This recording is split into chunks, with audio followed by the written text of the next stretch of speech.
Ezequiel no capítulo 44, verso 1. Depois o homem trouxe-me de volta para a porta externa do santuário, que dava para o lado leste, e ela estava trancada. O Senhor me disse: esta porta deve permanecer trancada. Não deverá ser aberta, ninguém poderá entrar por ela. Deve permanecer trancada, porque o Senhor, o Deus de Israel, entrou por ela. O príncipe é o único que poderá entrar e sentar-se ali para comer na presença do Senhor. Ele entrará pelo pórtico da entrada e sairá pelo mesmo caminho. Então o homem levou-me até a frente do templo, passando pela porta norte. Olhei e vi a glória do Senhor enchendo o templo do Senhor e prostei-me com o rosto em terra. O Senhor me disse: filho do homem, preste atenção. Olhe e ouça atentamente tudo o que eu lhe disser acerca de todos os regulamentos relacionados com o templo do Senhor. Preste atenção à entrada do templo e a todas as saídas do santuário.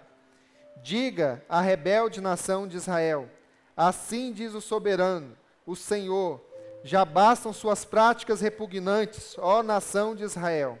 Além de todas as outras práticas repugnantes, vocês trouxeram estrangeiros incircuncisos no coração e na carne, para dentro do meu santuário, profanando o meu templo, enquanto me ofereciam comida, gordura e sangue. E assim vocês romperam a minha aliança. Ao invés de cumprirem seu dever quanto às minhas coisas sagradas, vocês encarregaram outros do meu santuário. Assim diz o soberano Senhor: nenhum estrangeiro, incircunciso no coração e na carne, entrará no meu santuário, nem tampouco os estrangeiros que vivem entre os israelitas. Você pode ler comigo o verso 9, todos juntos? 1, 2, 3 e... assim diz o soberano, o Senhor: nenhum estrangeiro incircunciso no coração e na carne entrará no meu santuário, nem tampouco os estrangeiros que vivem entre os israelitas. Amém? Pode se sentar. Irmãos, eu gostaria de compartilhar essa palavra com você, mas antes de nós entrarmos especificamente no que Ezequiel está trazendo aqui, é fundamental que nós entendamos algumas coisas da Bíblia. A primeira coisa que é importante para nós entendermos hoje é sobre a circuncisão. Amém? Eu gostaria de compartilhar com você, antes de nós entrarmos na palavra, para que você entenda o poder e para que você entenda também a questão da circuncisão na palavra de Deus.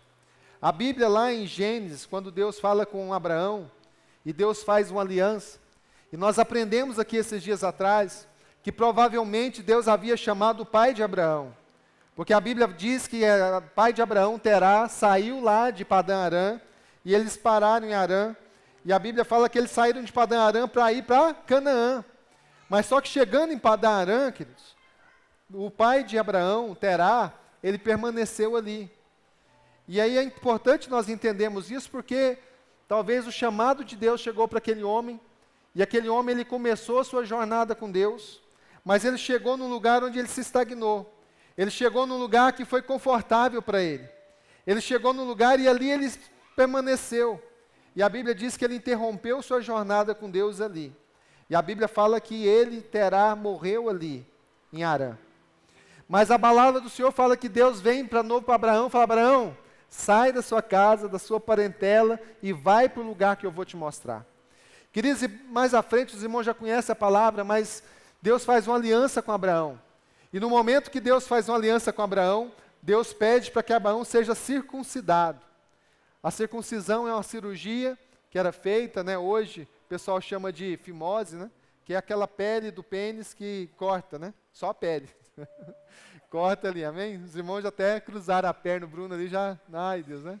Amém? Mas é só a pele, queridos, né? E eles faziam isso lá com pedra de sal, e eles pegavam ali e cortavam a pele do prepúcio. Mas é o que é importante, queridos, ali, que a circuncisão representava, além de tudo, numa questão espiritual, uma aliança externa, um símbolo externo da aliança que eles tinham com Deus. E nas nações, quando chegavam ali, qual que era o símbolo externo que eles tinham da aliança com Deus? Era circuncisão. Os outros povos não eram circuncidados, mas o povo de Deus tinha essa marca na pele, que era a circuncisão. Queridos, é algo que é importante, então, para o povo de Israel, tinha 3 significados a circuncisão. A primeira era o sinal externo da aliança. As pessoas sabiam que aquele povo era um povo circuncidado. Aquele povo era um povo que tinha ali, então, aquela marca na pele.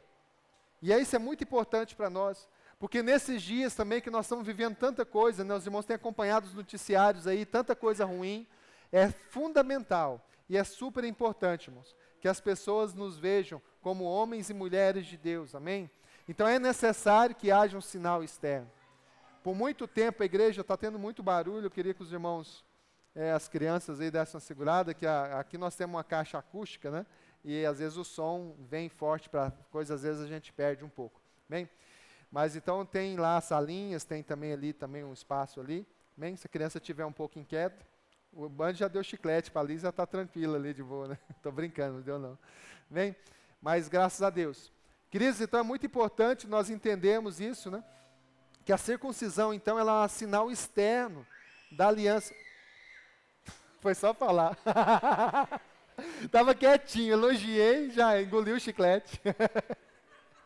Aleluia, amém? Criança tem que ser animada mesmo, né? Com fé, né? Amém? Graças a Deus. Queridos, foi só elogiar, né? Não tinha falado nada no culto inteiro. Amém, queridos? Queridos, mas é muito importante isso. Primeiro, que é o sinal externo da aliança. Segundo, a circuncisão, ela representava um ato de consagração.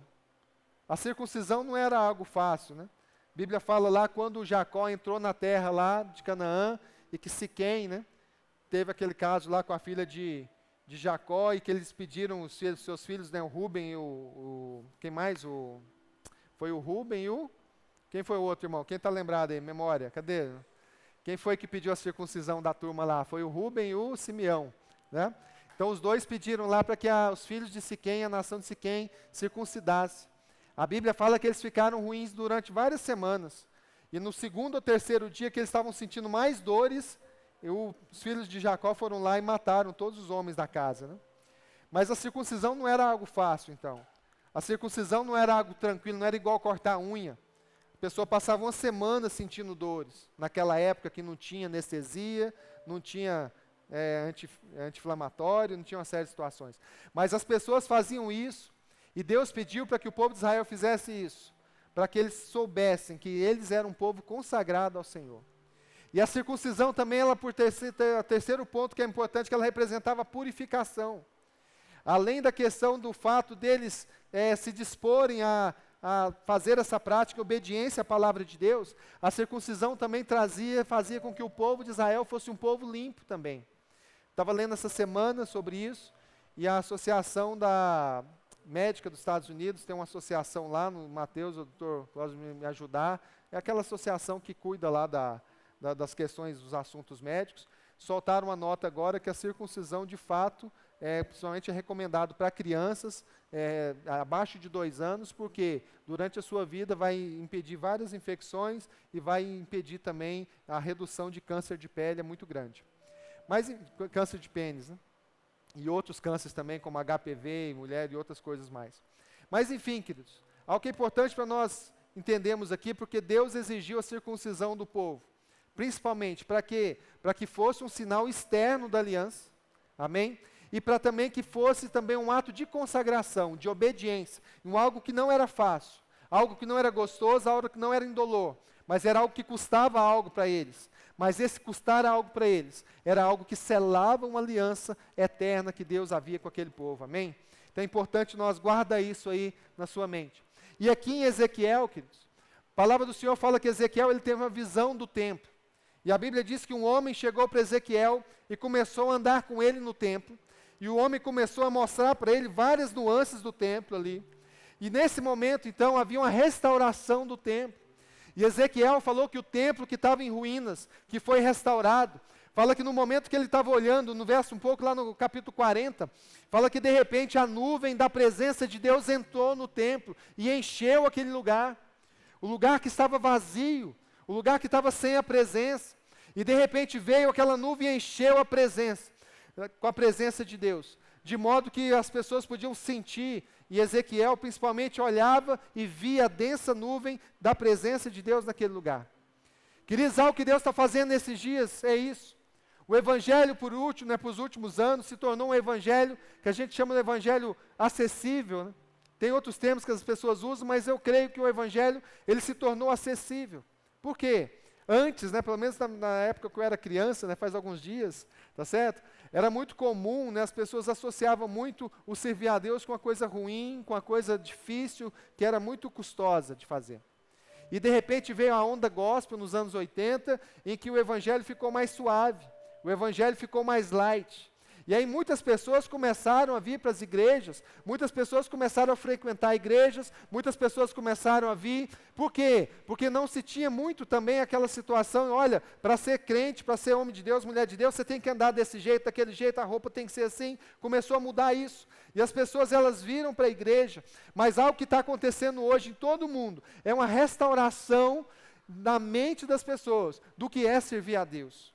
Servir a Deus não é vir num culto, não é participar de uma congregação. Servir a Deus não é você simplesmente participar desse movimento gospel que nós temos nos últimos anos. É chique, né, hoje, às vezes até participar da igreja. Né? Você vê hoje grandes igrejas que têm produções muito bonitas, tanto de música, né? Tem igrejas hoje que tem música muito melhor que muito secular, né? Você pega, por exemplo, Bethel Music nos Estados Unidos, né? A própria, começando com Osana Music lá, super produções, os músicos de qualidade. Amém? Pega a FAB, né? Só top, não é assim? Amém, queridos? Cadê os irmãos, os músicos? Amém? Amém? Só músico top, olha lá. Né? Olha o som aí, ó. Amém? Só os tops, só os melhores. E muitas vezes, né, isso faz com que as pessoas não entendam de fato o que é ser igreja. Não entendam de fato o que é ser homem de Deus, mulher de Deus. Isso aconteceu na época de Ezequiel. E a primeira coisa da restauração que aconteceu é que a Bíblia diz que a presença de Deus encheu o templo e as portas foram trancadas. Ezequiel, a Bíblia fala que Ezequiel começou e ele olhou pela porta do leste. E naquele momento ali a porta foi trancada. E aquele homem, aquele anjo que estava com Ezequiel falou, olha Ezequiel, essa porta aí só pode entrar o rei. Só o príncipe pode entrar por ela. Pois só o príncipe é digno de se assentar à mesa com Deus e jantar e ter refeição com ele. O que estava acontecendo naquele momento, queridos? Naquele momento o templo, então, ele foi esvaziado. As pessoas que tinham acesso ao templo na época, elas deixaram de ter acesso.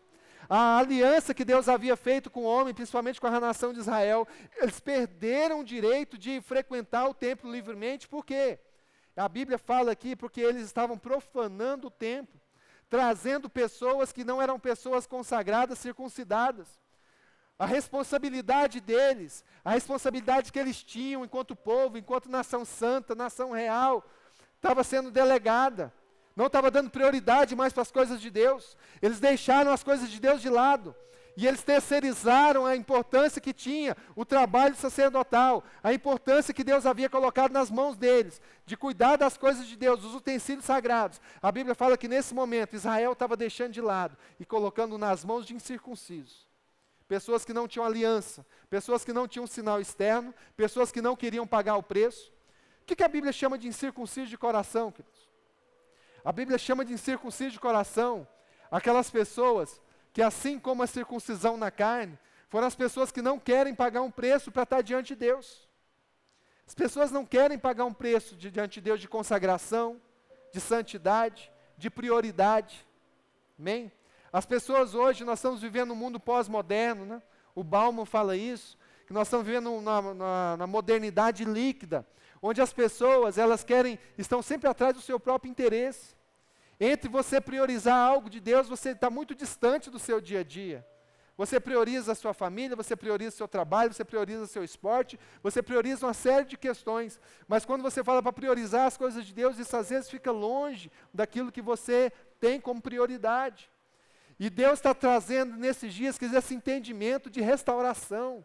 Deus está restaurando a ordem do culto, amém? Deus está restaurando, queridos. Falando, olha, você pode ter todas as coisas. Você não precisa abrir mão de uma série de situações, porque Deus vai te abençoar, Deus vai te prosperar, Deus vai te fazer crescer. Mas entenda, coloque isso na sua cabeça, porque se você tem uma aliança com o Senhor, a sua prioridade tem que ser outra. Aqui na FAB nós temos recebido isso, queridos. E Deus ele tem colocado isso na nossa mente, e às vezes demora a entrar, mas vai entrar em nome de Jesus, amém?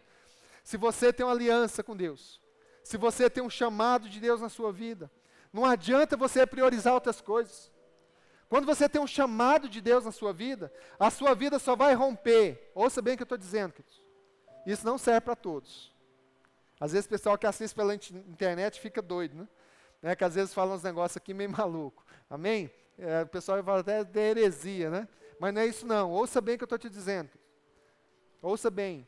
Se você tem um chamado de Deus na sua vida, se você foi queimado, né?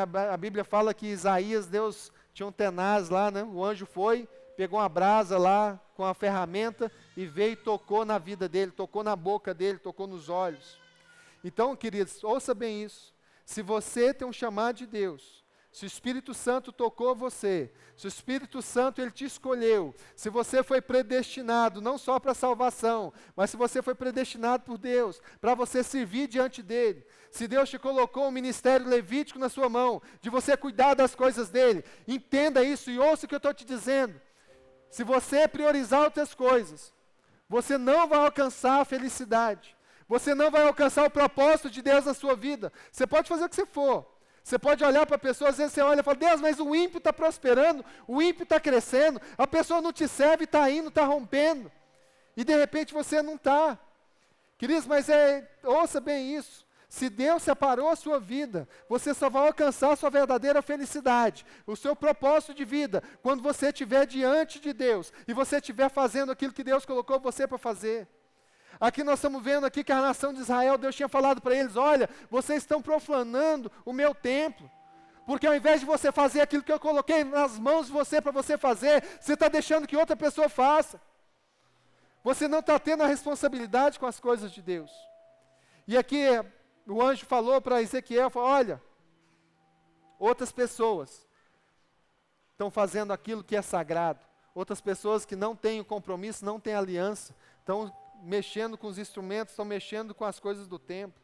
E nesse momento houve uma restauração. Queridos, aqui nesse momento Ezequiel, né? Estava lembrando, o Humberto começou semana passada o culto com um livro bíblico que quem acertar depois do culto vai ganhar um presente. Quem lembrar, né? É um dos mais difíceis de achar, Humberto. O Humberto bateu, né? Quem ganhou? Quem falou primeiro? Foi o Mateus? Foi? É esse mesmo? Sofonias? Depois uma caixa de chocolate, Mateus, né? Pela memória. Amém? Queridos, mas é importante, então, que Ezequiel estava tendo um momento agora, e que houve uma restauração do templo. E eu queria que você entendesse isso. Nesses dias, Deus está fazendo uma restauração na sua casa. Deus está restaurando a sua casa e vai chegar um momento, queridos, em que vai se separar as águas, aquilo que é obra de Deus e aquilo que não é obra de Deus. Mas a diferença do que é obra de Deus e do que não é obra de Deus, não é uma estrutura, mas é aquilo que as pessoas dentro dela estão fazendo. E é necessário que eu e você tenhamos entendimento disso, que o chamado de Deus para as nossas vidas, aquilo que Deus colocou para nós fazermos, nós não podemos deixar para outro fazer. Amém? Você entendeu, queridos? Essa palavra tem que entender, tem que abrir a mente. E você só vai conseguir alcançar a sua felicidade, sua plenitude de vida, depois que você entender isso. E aqui a palavra do Senhor então fala que aquele é a pessoa que incircuncisa, é aquela pessoa que não quer pagar o preço. E aqui ele fecha o texto, né, falando aqui no verso 8, fala, olha, ao invés de cumprirem o seu dever quanto às minhas coisas sagradas, vocês encarregaram outros do meu santuário. Assim diz o soberano Senhor, nenhum estrangeiro incircunciso no coração e na carne entrará no meu santuário, nem tampouco os estrangeiros que vivem entre os israelitas. Queria fechar aqui, que eles ouçam bem isso. O Senhor tem nos falado nesses dias, e isso tem mexido muito com o meu coração. Se nós não temos a palavra de Deus como regra da nossa vida, nós não fazemos parte do reino ainda, nós somos só simpatizantes. A Bíblia coloca, e aqui nesse texto fala, olha, tem um povo separado de um povo. Deus fala, eis que separa um povo do meio de um povo. Por quê, queridos? Ouça bem isso, queridos, que senta no seu coração, que você possa mudar de vida hoje, que você possa entender essa palavra. Deus te chamou para ser um sacerdote, Deus te chamou para ser reino e sacerdote, para reinar com Ele, mas é necessário que você entenda o seu papel em Deus. E aqui a palavra do Senhor diz isso, que existem incircuncisos no nosso meio. Existem pessoas que não querem pagar o preço, que não estão dispostas a pagar um preço de prioridade. O que é isso, que eles preço de prioridade? Às vezes nós temos condição de fazer algo, tem recurso, mas às vezes você não faz, porque você tem uma prioridade. Você tem um propósito que Deus colocou na sua mão. Amém? E naquele momento, então, você fala, olha, eu vou deixar de repente, de viajar nesse dia, porque Deus tem algo que eu tenho que fazer. Por mais que eu tenha condição, você abre mão daquilo e você pagar um preço. Amém? Isso é você entender isso, é você sacrificar, às vezes, um desejo, ser uma vontade sua por algum tempo. Queridos, mas algo que é importante, que às vezes a gente não sabe, né? E eu aprendi errado quando eu era criança, que eu tinha muito medo, querido, de consagrar a minha vida. Eu falei assim, eu vou viver uma vida ralada, vou viver uma vida lascada, porque eu aprendi isso, que servir a Deus era rala pura, era só ralação. E o Senhor tem me ensinado que não, que quando você prioriza as coisas dele, Ele prioriza as nossas coisas, amém? E nós temos vivido isso. Ontem nós fomos jantar na casa de amigos, e nós estávamos falando quanto Deus mudou a nossa vida. E nós percebemos o favor de Deus, depois que nós nos posicionamos diante de Deus para fazer aquilo que às vezes a gente nem queria fazer. Amém, queridos? Mas entenda isso, Deus não tem um chamado igual para todo mundo. Às vezes o chamado que Deus tem para você, não é, estou falando aqui que você tem que virar pastor, que você tem que virar ministro, né? Mas às vezes Deus está te chamando para testemunhar lá no seu trabalho, para você se posicionar como homem de Deus, para você se posicionar como uma pessoa santa, que serve a Deus, que é consagrado. Às vezes lá na escola, às vezes onde quer que você esteja, mas que as pessoas vejam um sinal externo na sua vida, que você é homem de Deus, que você é mulher de Deus. As pessoas não podem te confundir, as pessoas não podem te misturar com outras pessoas. O sinal externo, queridos, era por causa disso, para que as pessoas respeitassem aquelas pessoas que serviam a Deus. Por quê? Nós já aprendemos aqui também, quando alguém desrespeita, alguém que é selado por Deus, alguém que é separado por Deus, essa pessoa traz maldição sobre ela. Você nem precisa amaldiçoar igual Elias fazia, né? Pô, cai fogo do céu e mata esse infeliz aí, né? Não precisa. Por quê, queridos? A palavra do Senhor diz, aqueles que te abençoarem serão abençoados. E aqueles que te amaldiçoarem serão amaldiçoados. E a palavra de Deus lá em Romanos fala que a bênção de Deus que estava sobre Abraão, hoje está sobre a igreja. Amém? Você pode repetir comigo, falar, aqueles que me abençoarem. Mas fala com fé, aqueles que me abençoarem serão abençoados. E aqueles que me amaldiçoarem serão amaldiçoados. Queridos, ouça bem, entenda isso. Deus tem um propósito na sua vida, você tem que se posicionar, porque se você deixar com que as pessoas tenham liberdade que não pode com você está traindo maldição sobre elas. E isso Deus vai cobrar de você. É importante, as crianças podem esperar lá fora, segura lá, Romulo. As crianças lá no pátio, segura aí, mas as crianças no pátio aí. As crianças podem ir lá com a tia Marlene lá. Amém? Daqui a pouco vocês entram. Queridos, queria concluir nesse momento. E aqui a palavra do Senhor fala que é algo que tem chamado muita atenção no meu coração nesses dias. Os incircuncisos não vão entrar na presença de Deus. E as pessoas que vivem no meio de Israel. A palavra do Senhor fala que tem estrangeiros que vivem no meio, mas que não são selados pelo Espírito Santo, que não são realmente, não têm o selo da promessa de Deus. Amém? E é importante que nesses dias você entenda isso, queridos. E você se posicione diante disso. Amém? Queria que você entendesse isso. E nesse momento nós queríamos orar, queria chamar os líderes aqui, nós vamos ungir. Quem quiser selar hoje esse compromisso. Amém? Quem quiser realmente refazer esse compromisso diante de Deus, de ser uma pessoa separada, de procurar viver uma vida correta, uma vida santa diante de Deus. Que você entenda isso. Queria que você focasse agora, que nossa igreja é igreja dinâmica, né? Às vezes barulho de criança, né? A gente está acostumado. Mas foque aqui, não perca a sua atenção. Nós vamos pôr uma porta lá qualquer dia, mas enquanto Deus não abrir a porta, vai ficar sem porta. Amém? Mas ouça bem isso. Nós temos o óleo da unção, nós queremos ungir você. Eu queria que os líderes que estão aptos a orar com imposição de mãos, viessem aqui à frente agora e traz o óleo aqui, por favor.